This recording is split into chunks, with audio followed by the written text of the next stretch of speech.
여러분, 요즘 PF 대출이 전면 중단이 되어버렸죠. 예, 금융권에서 PF, 그러니까 프로젝트 파이낸싱이라는 뜻이고요. 사업장 단위로 대출을 해주는 것이 PF 대출인데, 뭐 건설회사 같은 경우는 건설 공사 현장이 있을 거 아니에요. 그 공사 현장 중심으로 대출을 해주는 것인데, 이거 전면 중단됐습니다. 일금융권도 PF 안 해주고요. 증권사도 안 해주고 보험사도 안 해주고 저축은행도 거의 안 해줍니다. 지금 완전히 중단됐다고 해도 과언이 아닙니다. 그 정도로 말입니다. PF 대출은 심각한 양상을 띠고 있습니다. 이런 와중에 롯데건설이 과연 자금 조달을 할 수 있을 것이냐, 여기에 대한 궁금증들이 굉장히 커지고 있습니다. 물음표 자체가 적은 것이 아니라 점점 커지고 있다는 거예요. 점점 커지고 있다. 자, 일단 이거를 한번 보시죠. 연내 만기되는 PF 대출 우발 채무액입니다. 무려 3조 1천억 원입니다. 롯데건설만 말입니다. 이게 올해 안에 들어오는 게 3조 1천억 원이면 와, 이거 진짜 어마어마합니다. 그만큼 말입니다. 상황이 진짜 좋지 않다는 이야기예요. 게다가 전체 규모도 결코 적지 않습니다. 6조 7천억 원이나 됩니다. 6조 7천억 원. 연내 돌아오는 게 3조 1천억 원이고요. 전체 롯데건설의 PF 우발 채무 규모는 6조 7천억 원이나 됩니다. 이게 감당하기가 진짜 쉬울 거냐. 이것은요, 시장의 우려가 점점 더 커지는 것과 비례합니다. 왜냐하면요, 시장에서 돈 구하기가 굉장히 어렵거든요.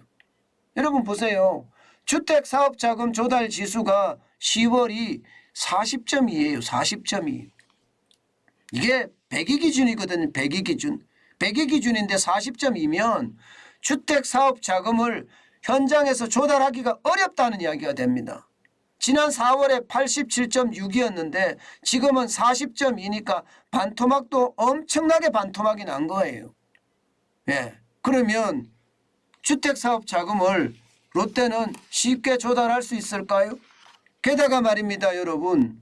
이 3조 1천억 원에 달하는 거, 이거 PF 연장이 돼줘야 되잖아요. 연장. 쉽게 말하면 차환이 돼줘야 됩니다. 이자를 더 내더라도 연장을 시켜줘야 되는데 연장을 시켜주지 않습니다. 지금은요, 증권사도 걷어들이려고만 하고요. 보험사도 걷어들이려고만 하고요. 저축은행도 걷어들이려고만 합니다. 심지어 일금융권도 걷어들이려고 해요.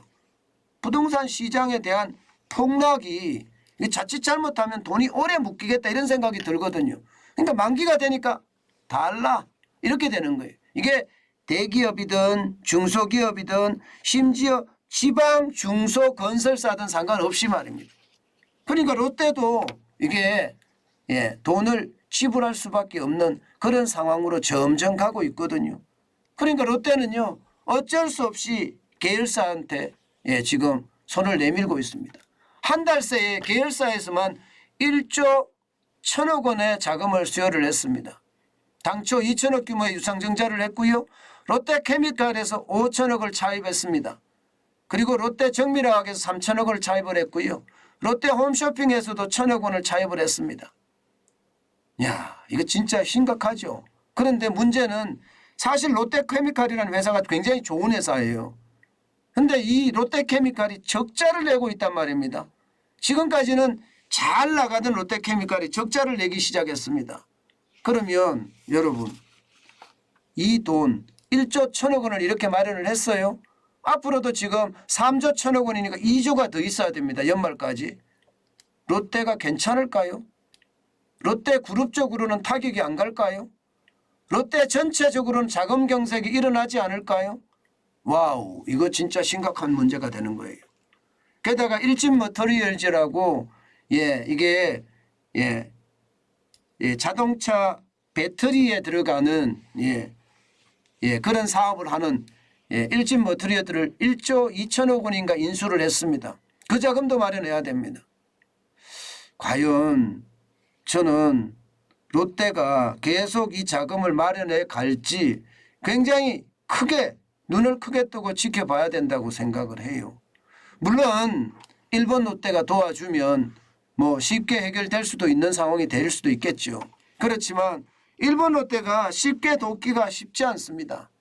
그런 상황이라면 롯데건설이 3조 1천억 원에 달하는 이거 제대로 방어할 수 있을지 솔직히 좀 위험스럽다 이런 생각 진짜 많이 합니다. 실제 말입니다, 여러분. 김주현 금융위원장도 그런 이야기 했어요. 정상적인 기업조차도 자금 융통이 안 돼서 유동성 문제가 신용위험으로 더 커지고 있다. 이런 이야기를 하고 있습니다. 신용위험으로 더 커지고 있다는 이야기가 무슨 얘기인가요?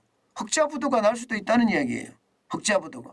심지어 나이스 신용평가에서는요. 롯데케미칼은 물론이고요. 롯데 지주에 대해서도 신용등급 하향을 검토하겠다. 이렇게까지 밝히고 있는 상태거든요. 그러면 롯데건설 심지어 롯데케미칼 알짜회사는 롯데케미칼 여기에서 롯데 지주까지도 신용등급이 하락이 된다 그러면 그룹 전체에 자금 경색으로 가지 않을까 그런 두려움 솔직히 좀 있네요. 여러분 시장은 진짜 위험하다 저는 그렇게 봅니다. 시장이 결코 지금 이게 안정적이다 이렇게 이야기하기가 좀 힘듭니다. 그만큼 말입니다. 지금 롯데그룹도 이게 심상치 않구나. 우리가 예의주시해야 되겠구나. 그런 생각이 참 많이 듭니다. 지난번에 제가 SK도 지금 자금을 회사채 시장에서 조달을 못하니까 CP시장으로 넘어갔다고 했죠. 기업어음 시장으로. 일반적으로 재벌 기업들이 기업어음 시장으로 잘 안 넘어가거든요. 거의 뭐 안 넘어간다고 생각을 하시면 되는데 이게 회사채 시장이 쪼그라드니까 아니 경색이 되니까 이게 CP시장까지 넘어가는 그런 사태가 벌어졌거든요. 저는 이것을 보면서 시장에 대한 위험이 커지지 않겠느냐 이런 생각도 저는 많이 하고 있습니다.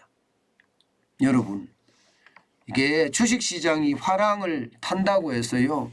실물 경제가 지금 따라가 준다 이렇게 생각하시는 것은 분명히 아니신 거 알고 있지만 우리가 항상 이게 실물 경제를 바탕으로 해서 주식시장을 읽어야 된다.